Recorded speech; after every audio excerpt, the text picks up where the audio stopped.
বিষয়টা হচ্ছে জান এবং মাল কিছুদিনের জন্য আল্লাহ আমাদের কাছে আমানত রেখেছেন, আলহামদুলিল্লাহ। আমানতটাকে সঠিকভাবে আমানতকারী যিনি আমানত দিয়েছেন তার কাছে সঠিকভাবে ফিরিয়ে দেওয়াই হলো আমানতদারের হক, যে আমানত পেয়েছিল।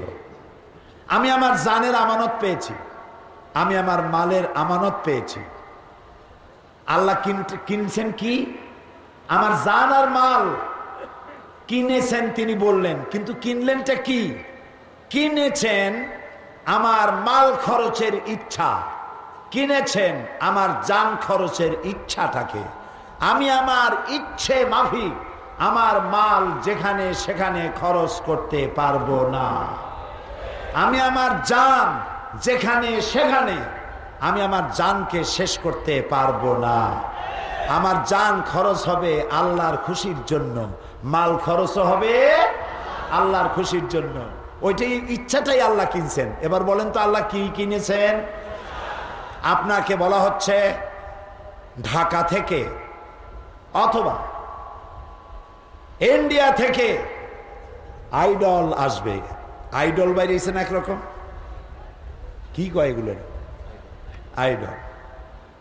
এই চিকুন চিকুন কতগুলো মানুষ আছে, 3-4টা লাভ দেয়, 5-7টা চিৎকার মারে, আর মানুষ সব হাতে তালি দিয়া, মেয়ে লোক পুরুষ লোক সমুদ্রের ঢেউয়ের মতো নাচতে থাকে। নাচতে নাচতে বাঁচবে না মরবে দিশা করতে পারে না। তো ইন্ডিয়া থেকে দাওয়াত দেওয়া হয়েছে, ঢাকা থেকে দাওয়াত দেওয়া হয়েছে, নাচ গান হবে, বহুত টাকা খরচ হবে। সওদাগর সাহেব, চৌধুরী সাহেব, লক্ষ লক্ষ টাকা খরচ হবে, আমাদেরকে 50,000 টাকা দেন। আপনি যদি এইখানে টাকা চান্দা দেন, আল্লাহ খুশি হবে? খুশি হবে কে? খুশি হবে কে? নারাজ হবেন কে? তাই ইচ্ছে করলেই আপনার টাকা যেখানে খুশি সেখানে আপনি দিতে পারবেন না। একটি বিশাল জনসভা হবে, সেই জনসভার ভিতরে বক্তব্য হবে, আল্লাহ সেই বক্তব্যগুলি আল্লাহর কাজে লাগবে না, সেই বক্তব্য রসুলের কাজে লাগবে না, সেই মিছিল রসুলের কাজে লাগবে না, সেই সমাবেশ আল্লাহ রসুল কোরআন হাদিসের ব্যাপারে কাজে লাগবে না, বরং বিরোধিতায় লাগবে।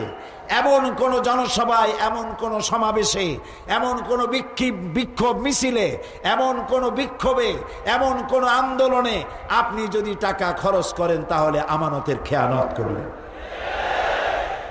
আপনার টাকা খরচ হবে, আপনার ইচ্ছাটা আল্লাহ কিনেছেন, টাকাটা খরচ হবে আল্লাহ যেখানে খুশি, টাকা খরচ হবে সেখানে। সুবহানাল্লাহ। এখানে আপনি যদি আপনার স্ত্রীকে ব্লাউজ কিনে দেন, শাড়ি কিনে দেন, আপনার ছেলে মেয়েকে কাপড় চোপড় কিনে দেন, সদকা দেওয়ার মতো সমান সওয়াব আমলনামায় লেখা হয়ে যাবে। কিন্তু আল্লাহ নারাজ, এমন জায়গায় টাকা খরচ করলে শয়তান খুশি হবে, আল্লাহ নারাজ হয়ে যাবে। আপনি মিছিল করতে গিয়ে গুলি খেয়ে মরলেন, এমন মিছিলে গিয়েছিলেন যেখানে সব স্লোগান দেওয়া হয় কিন্তু নারায়ে তাকবীর আল্লাহু আকবার বলা হয় না, আছে না? আপনারা দাঁড়ান কেন? এই মাথা উঁচু করে দেখেন কি? এদিকে তাকান, মঞ্চের দিকে তাকান। আপনাদের বোঝা দরকার মানুষের ঢল নেমেছে, বেড়া টেড়া ভাঙ্গে যাইতে পারে। তা আপনারা ওদিকে তাকালে শুনবেন কি? ভয় পাওয়ার কারণ নাই।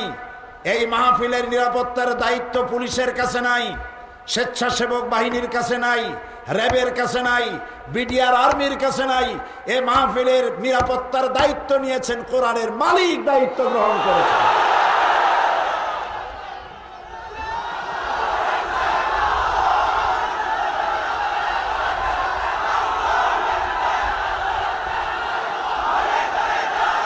সুতরাং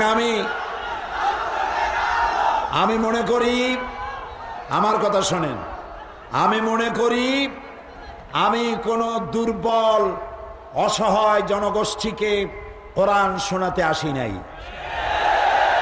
আমি এসেছি চট্টগ্রাম বীর চট্টলার সেই বীরত্বপূর্ণ বীর মুজাহিদ মুসলমানদেরকে বক্তব্য শোনাতে, যেই জমিনে শুয়ে আছেন শাহ আমানত, যেখানে শুয়ে আছে বাইতুস শরফের পীর, যেখানে শুয়ে আছে আল্লাহর অসংখ্য আলেম, যেখানে শুয়ে আছেন হযরত আব্দুল আহাদ আল মাদানী আওলাদে রাসূল, যেই জমিন থেকে ঘোষিত হয়েছিল অত্যাচার এবং স্বৈরাচারের বিরুদ্ধে, কালুর ঘাটে দাঁড়িয়ে শহীদ প্রেসিডেন্ট স্বাধীনতার ঘোষণা দিয়েছেন, সেই বীর চট্টলায় কথা শোনাতে এসেছি।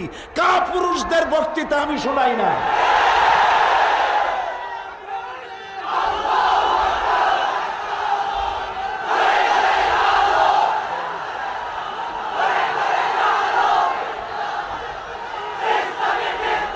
সুতরাং থামুন, থামুন। কোন আওয়াজ যদি কানে আসে, কাপুরুষ দৌড়াবে। ওই তাহাজ্জুদ গোজারের কোনো দাম নাই। সাইকেলের টায়ার বাস্ট হলে পরে হার্ট ফেল করে, ওই তাহাজ্জুদ গোজারের দাম নাই।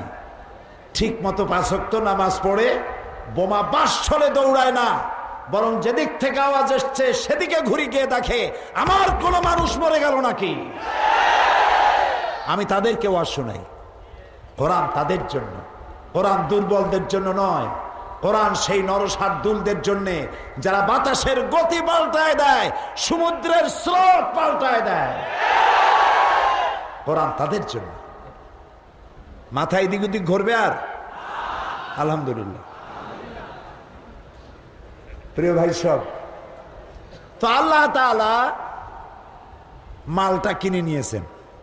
মালটা তার মানে কি কম তো? ইচ্ছা কিনে নিয়েছে। আমি জানি চট্টগ্রামের মানুষ সুশিক্ষিত, মার্জিত, ভদ্র, তারা অল্প কথা বোঝে,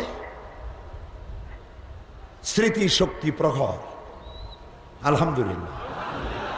তাহলে মালটা হচ্ছে আল্লাহর, খরচ করতে হবে আল্লাহর রাস্তায়। যত বড় বাহিনী নিয়ে আমার কাছে চান্দা চাইতে আসুক, যেই সব জনসভায় আল্লাহর নামে স্লোগান হয় না, যেই জনসভায় আল্লাহর পক্ষে, ইসলামের পক্ষে, রাসূলের পক্ষে, কোরআনের পক্ষে, দেশের বৃহত্তর জনগোষ্ঠীর স্বার্থে কথা বলা হয় না, সেই আন্দোলনে, সেই জনসভায়, সেই ধরনের কোন মিছিলে একটি পয়সা আমি দেব না। ভিক্ষা দেব, তাদের দেব না। এটার নাম আমার মাল আল্লাহ কিনেছেন, আমার ইচ্ছা কিনে নিয়েছেন। খরচ করব আল্লাহ যেখানে খুশি খরচ করব সেখানে। বাকি রইল জান, বাকি রইল কি? জান। মানুষ খুব চালাক। মানুষ বলে হুজুর কোনো চিন্তা করেন না, আসি আপনার পিছনে, জানটা দিয়ে দেব। আরে বাবা, তুমি জান যদি দিয়ে দাও তাহলে তো মাল পড়ে থাকবে।